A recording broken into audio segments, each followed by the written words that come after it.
Hey there and welcome, my name is Carlos Berlis and let's start talking about what has been going on in the indie tabletop RPG scene. And as always, I'm not being directly sponsored by anyone mentioned here unless explicitly said or mentioned otherwise.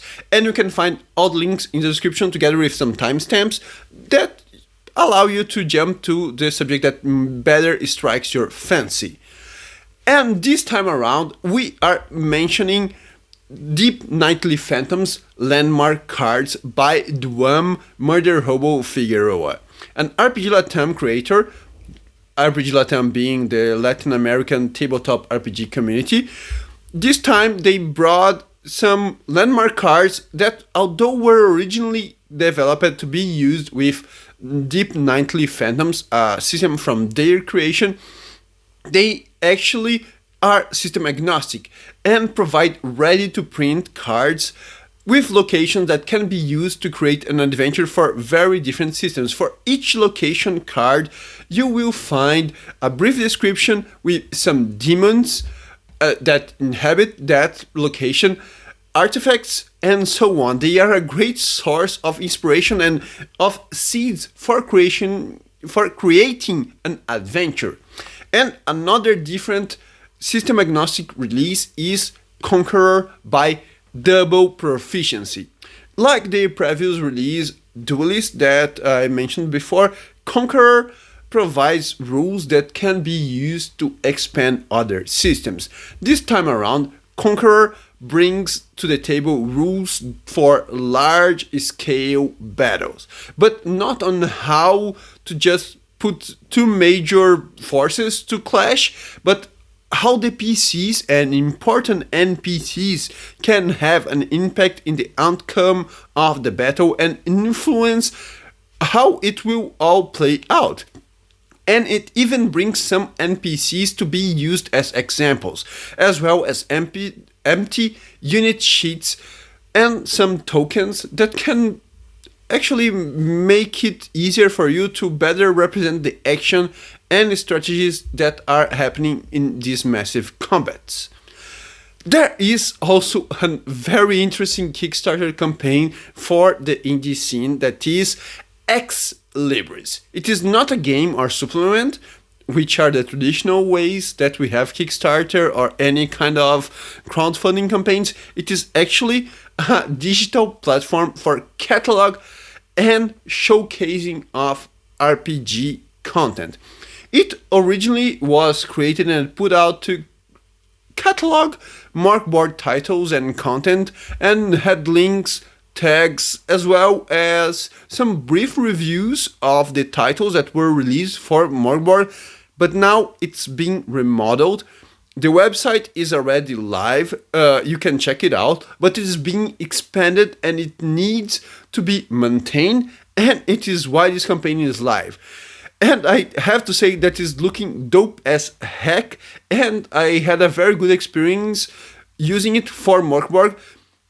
So I am very hopeful actually that it reaches the stretch goals, that it can then address being a platform for other systems, other titles that can benefit the whole indie scene.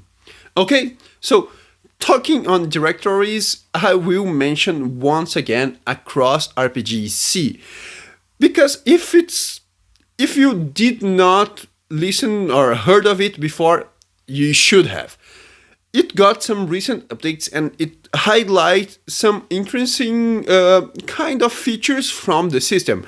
Across RPGSEA is a platform that highlights titles created by members of the RPGSEA community. And RPGSEA means the Southeast Asian tabletop RPG scene. So in Across RPGSEA, you can get some random suggestions of RPGSEA titles, or filter by tags like OSR free even, or rules light, something like that, or even by mood or genre. So you have a lot of content that you can try and filter and get titles from this RPG scene, which is amazing. You should already be familiar with that. And if you're not, this is the time that you should check the site out and make yourself this favor.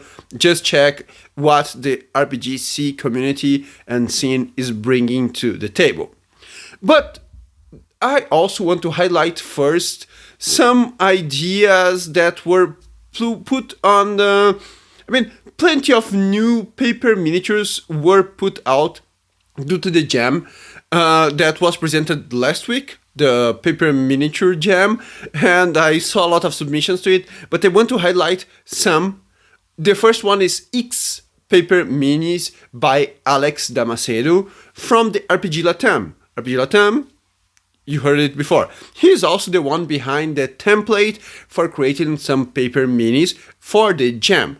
But these minis were created for Ixx, but you can use it in any way on other sim systems. They are not system specific, and they have such an interesting character, and I am a fan of the colors that is bringing, and the chicken one that is there is just chef's kiss. Another RPG creator, Tordevik, also created some minis. This kind is a pack of goblins that is titled A Most Dreadful and Delightfully Stupid Gobb Pack. And it's a mouthful, so I had to read it. It brings some interesting twists to the traditional goblins that we see all around, and also provides some stats to use these goblins in your games, including some stats for Mr. Boss, the kind of boss of these goblins. And there are also some tokens that you can use for out of combat or deceased ones. And another kind of paper minis is from School Fungus. You have the Warp Army.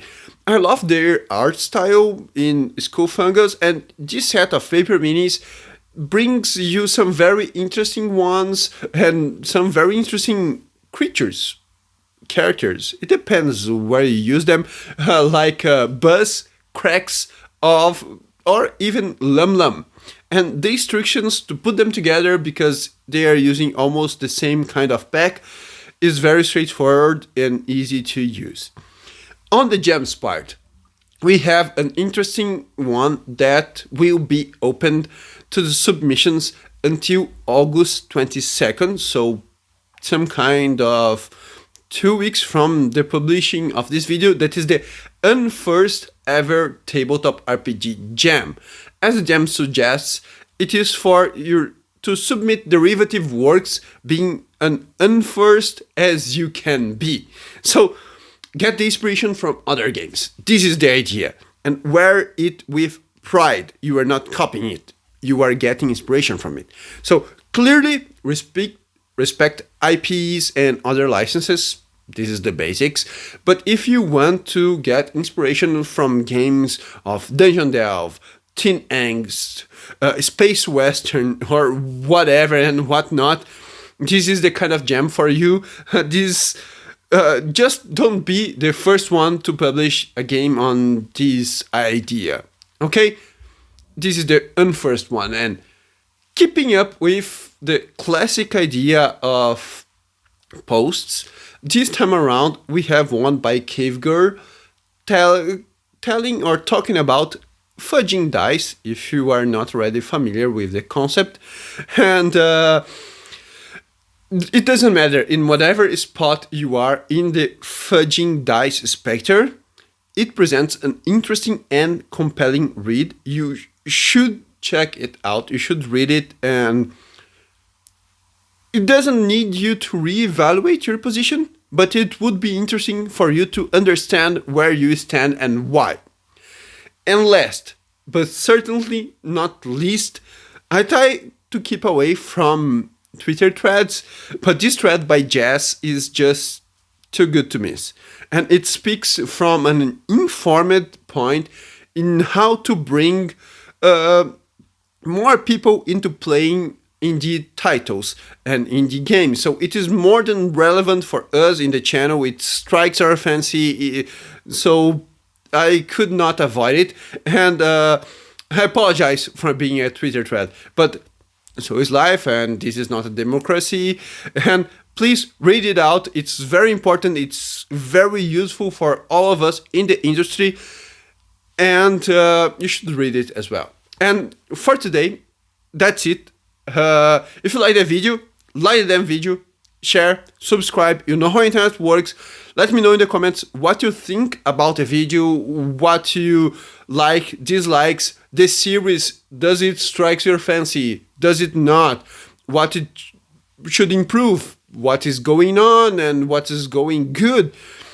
You can pay me a coffee in Coffee. You can check my Ixx page with my titles as well to support me in continuing with the series, because it is important. And I believe that it's so. I'll see you all in the next video. So see ya.